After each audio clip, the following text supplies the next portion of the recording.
नमस्कार, मेरा नाम अनुपम प्रसून है। आप एनएमएफ न्यूज़ देख रहे हैं। हम आज बात इस वीडियो में करेंगे बिहार की, क्योंकि बिहार में एक नेता ऐसा है जो आता तो वैसे राजपूत समुदाय से है, राजपूत उसे अपना लीडर मानते हैं, लेकिन वो आजकल बड़ी चर्चा में है। चर्चा में इसलिए कि वो हर वर्ग में उतना ही लोकप्रिय होता जा रहा है जितना अपने समाज यानी राजपूत समाज में लोकप्रिय है। एक अकेला ऐसा आदमी, ऐसा नेता जो पूरे यादव कुनबे पर भारी है, लालू यादव परिवार पर भारी है, और लालू यादव परिवार के एक दो नहीं कई चेहरों को उसने शिकस्त दी अपने दम पर। विधायक से लेकर सांसदी तक का सफर तय किया और अब कॉन्स्टिट्यूशन क्लब का चुनाव जीतकर भी एक नया अध्याय लिखा, क्योंकि एक दो सालों से नहीं 23 साल से ज़्यादा हो गए जिस पद पर हाल में राजीव प्रताप रूडी चुने गए हैं। हम बात राजीव प्रताप रूडी की ही कर रहे हैं, आप तस्वीर देखकर तो समझ ही गए होंगे।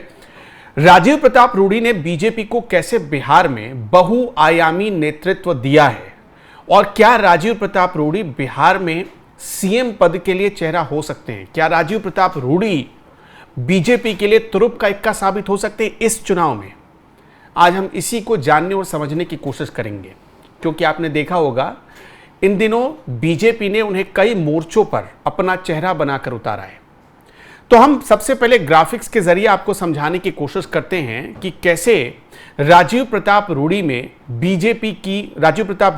बिहार में बीजेपी की जरूरत बन गए हैं। ये ग्राफिक्स के जरिए सबसे पहले हम आपको समझाते हैं। दरअसल बिहार में राजपूत समाज के सबसे मजबूत चेहरे सारण जैसे यादव बहुल क्षेत्र में बीजेपी के वोट बैंक का उन्होंने विस्तार किया है। ये दो खास बातें हैं जो उनके कद को बढ़ाती हैं, बड़ा करती हैं। इसके साथ साथ सभी दलों में उनकी स्वीकार्यता है, विपक्षी भी उनमें विश्वास रखते हैं। आपने देखा ही अभी कॉन्स्टिट्यूशन क्लब के चुनाव में लंबे समय से पार्टी, संगठन और युवाओं को उन्होंने पार्टी से जोड़ा। एक तो क्या कि उनके फेस पर युवा बड़ी कनेक्ट होते हैं बीजेपी से। कॉन्स्टिट्यूशन क्लब जैसे प्रतिष्ठित पद पर बार बार निर्वाचित होना, साफ छवि, राजपूत समाज से आना, ओबीसी, अगड़ा पिछड़ा सभी को जोड़ने वाले नेता, तभी तो पक्ष और विपक्ष दोनों सांसदों के, दोनों पक्ष के वोट ले आए हो। कठिन चुनाव में भी पार्टी को जीत दिलाने की क्षमता रखते हैं। अब जो 2024 में चुनाव हुआ था वो बड़ा कठिन चुनाव माना जा रहा था राजीव प्रताप रूडी के लिए, लेकिन उन्होंने सारण में बीजेपी को डूबने नहीं दिया बल्कि जीत कराए। लालू यादव परिवार को पटखनी देकर सारण में बीजेपी कैसे हावी हुई, अब इसे भी समझिए। राजीव प्रताप रूडी के चेहरे पर कैसे हावी हुई। सारण, छपरा जैसे इलाकों में लालू परिवार के गढ़ में खुद को राजीव प्रताप रूडी ने खुद को राबड़ी देवी, चंद्रिका राय, रोहिणी आचार्य को चुनाव में हराया और एक मैसेज दिया कि पूरा परिवार लग जाए तब भी राजीव प्रताप रूडी कमजोर नहीं पड़ेंगे। सामाजिक समीकरण तोड़कर बीजेपी के वोट बैंक को बढ़ाया। राजीव प्रताप रूडी 5वीं बार सांसद बने 2024 में, और लगातार जनता का भरोसा उन पर बढ़ता जा रहा है। ये उनकी खासियत है। आरजेडी का जो पारंपरिक गढ़ था अब वो बीजेपी का किला बन गया, सिर्फ राजीव प्रताप रूडी की वजह से। खुद के संगठन एवं कार्यकर्ताओं की मजबूती से हर बार उन्होंने महागठबंधन को सारण और छपरा के इलाके में मात ही दी है जब से उनका उदय हुआ है उस इलाके में। अब उनकी तीसरी खासियत ये देखिए कि उन्होंने सारण में विकास किया है, इसलिए वो लोकप्रिय हो रहे। भारत सरकार की करीब 37,000 करोड़ से अधिक की परियोजनाओं को उन्होंने लागू किया है। क्षेत्र में पॉलिटेक्निक कॉलेज बनवाए, औद्योगिक यानी ITI संस्थान खुलवाए, अस्पताल बनवाया, सड़कों का जाल बिछाया, सड़कों का निर्माण करवाया, दुरुस्त सड़कें बनवाई। ये उनकी खास बात रही विकास को लेकर।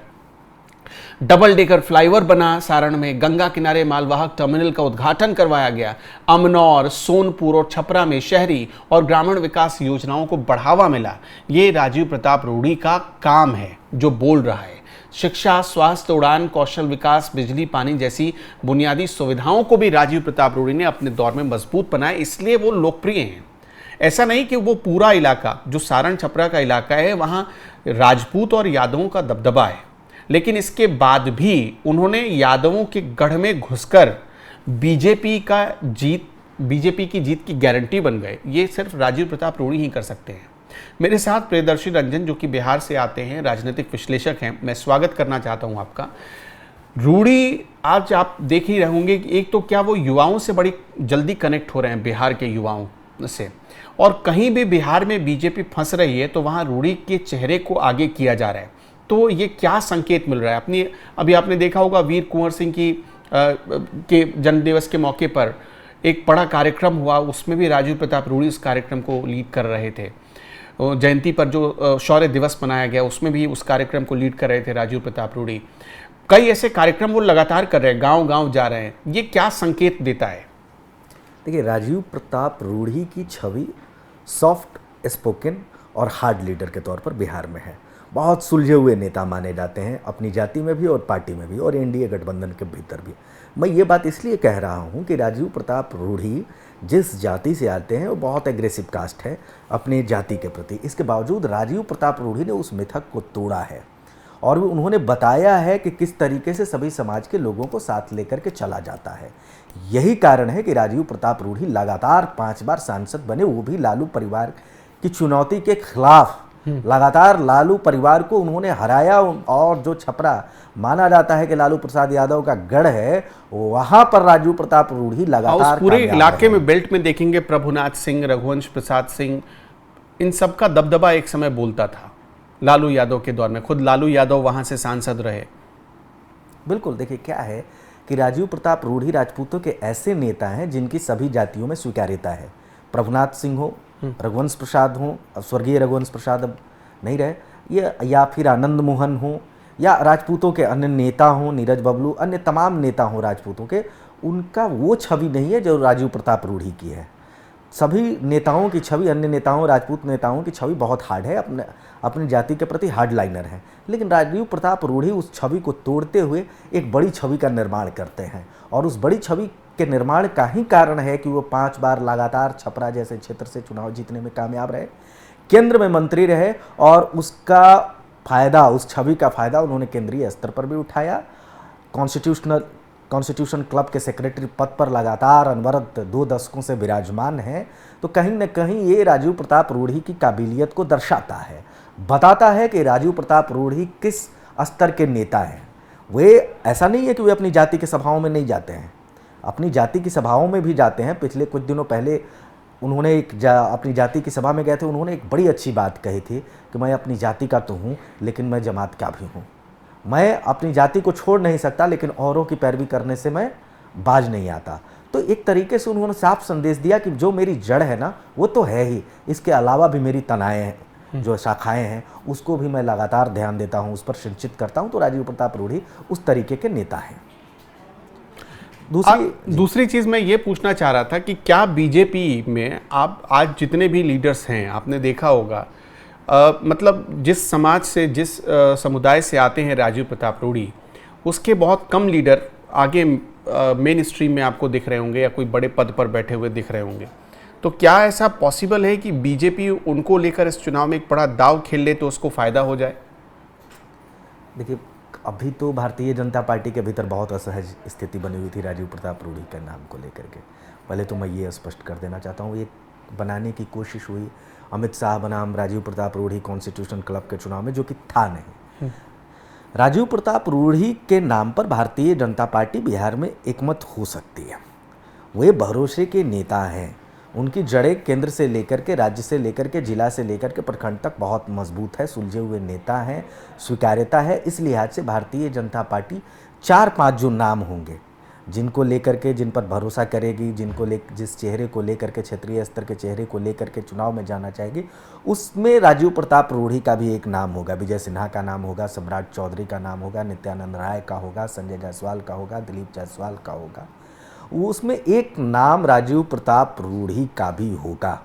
राजीव प्रताप रूढ़ी ने भारतीय जनता, और इनकी इच्छा भी है, कई बार मैंने देखा है कि वे इच्छा भी जता रहे हैं कि अब वे सीधे तौर पर प्रदेश की राजनीति में सक्रिय होना चाहते हैं।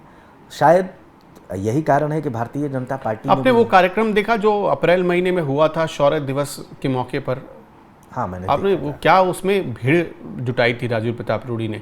कई लोगों ने कहा कि ये शक्ति परीक्षण है, लेकिन मैं खुद वहाँ पर मौजूद था और हमने देखा कि हर तबके के लोग आए थे उनसे मिलने के लिए। बिल्कुल, देखिए राजीव प्रताप रूढ़ी उसी छवि के नेता ही हैं।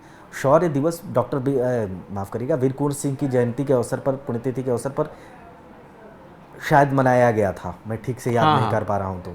और उसमें उन्होंने तमाम स्तर पर अपने नेतृत्व का परिचय दिया। एक पहला परिचय तो उन्होंने दिया कि किस तरीके से लोगों अपने लोगों को याद किया जाता है। दूसरा ये कि जमात को कैसे लेकर के चला जाता है। तीसरी बात ये कि केंद्रीय स्तर पर चीज़ों को कैसे मैनेज किया जाता है। चौथी बात ये कि जो न हो सका था उसको कैसे किया जाता है। सड़क से लेकर के आसमान तक तिरंगा बना हुआ था। ये राजीव प्रताप रूढ़ी की देन थी। शौर्य दिवस के अवसर पर उन्होंने साबित किया था कि राजीव प्रताप रूढ़ी कौन है, क्या है। बहुत बहुत शुक्रिया प्रियदर्शी जी आपका तमाम जानकारियों के लिए। तो कुल मिलाकर बीजेपी के पास एक ऐसा करिश्माई चेहरा है बिहार में जिसके बारे में कहा जा रहा है कि उसे मौका मिल सकता है, उस पर बीजेपी दाव खेल सकती है।